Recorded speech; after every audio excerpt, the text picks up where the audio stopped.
English grammar through stories. Present simple tense, or it never gets you anywhere. In this story, you'll find many examples of how the present simple tense can be used.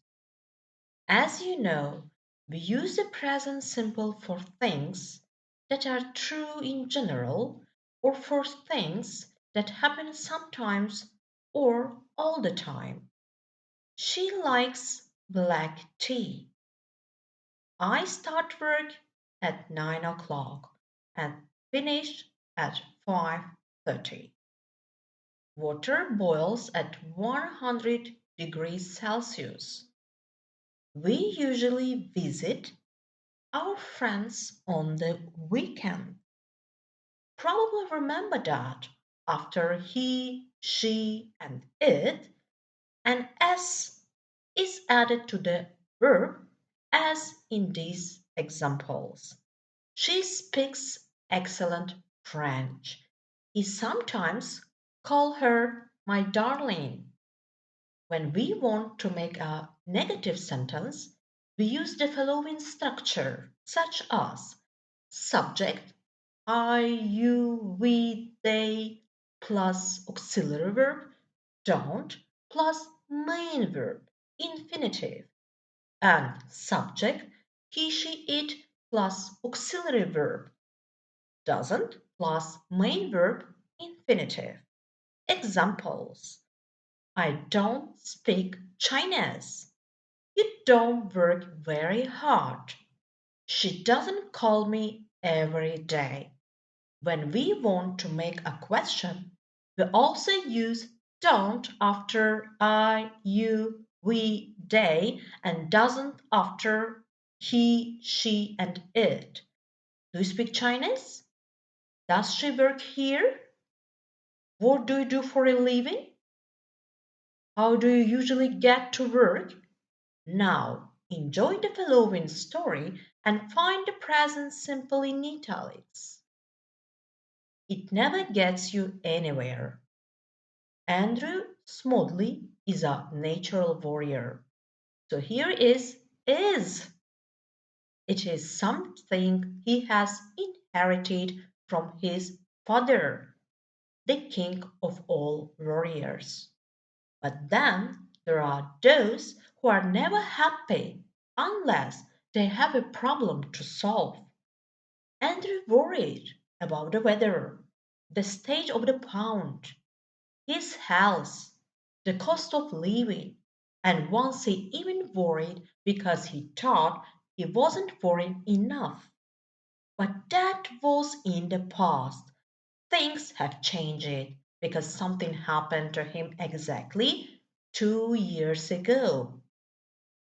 It was in the spring when leaves appear on trees and nature prepares herself for renewal.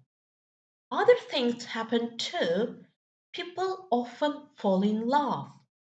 Now, Andrew doesn't have a romantic disposition. He never looks up at the leaves starting to grow, sighs, and says, ah, here comes the spring.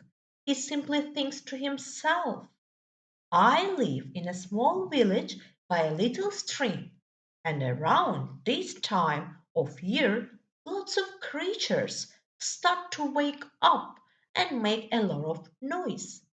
In London, which stands on the River Thames, people make a lot of noise all the time.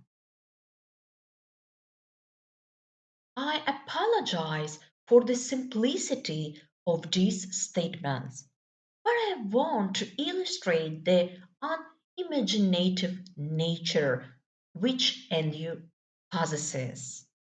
Towards the end of the story, I give examples to show the extent of the change that he underwent. The other character in this anecdote is a young woman called Sally Fairweather. She too lives in this tiny and remote village where Andrew has his cottage. Now, Sally is an entirely different kettle of fish. Her philosophy runs as follows: worrying never gets you anywhere, and life is too short to waste time imagining the worst. In a word, she is the complete opposite in temperament of Andrew. Here comes another cliche. Opposites attract. But you must remember that 2 years ago, the two main characters hadn't met, which was surprising when you consider the proximity of Andrew's cottage and Sally's flat. If you take the first left after the post office, you come to Sally's place. And if you take the second turning to the right after that, you come to the cottage where Andrew lives. The next participant in this village drama is the weather, which plays a very significant part in English life. It was late April, and the sun had disappeared behind dark, heavy rain clouds, but Andrew had already set off for the local pub. Naturally, he had his umbrella with him and a heavy coat following that aphorism his mother always used: never cast a cloud before May is out. Fortunately, he made it to the pub before the storm broke.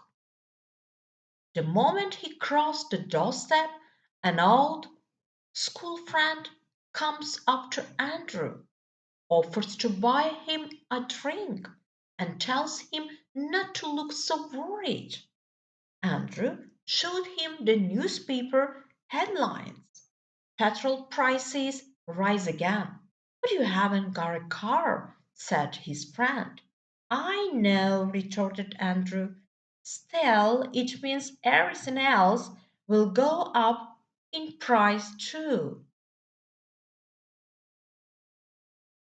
Everyone in the pub looks suitably depressed at this remark and begins to think of all the price increases that will follow. The gloom is palpable. Then suddenly the door bursts open, and in walks our heroine, Sally, looking like a drowned rat. Most people in the pub think to themselves, "What a pretty girl." Andrew sees her as someone who is drenched and needs help. He walks over to her and asks if she is all right. For probably the first time in his life, Andrew actually transferred his worry from himself to someone else, and he mixes her a special drink to protect her from a possible cold. The conversation went as follows: "I hear you live in this village too. How do you know?" asked Andrew. But Sally changed the subject. "This drink tastes delicious." "How did you make it?" "I put a drop of ginger ale and a piece of lemon in the alcohol and then stir thoroughly. I always keep those two ingredients with me when I go out at night."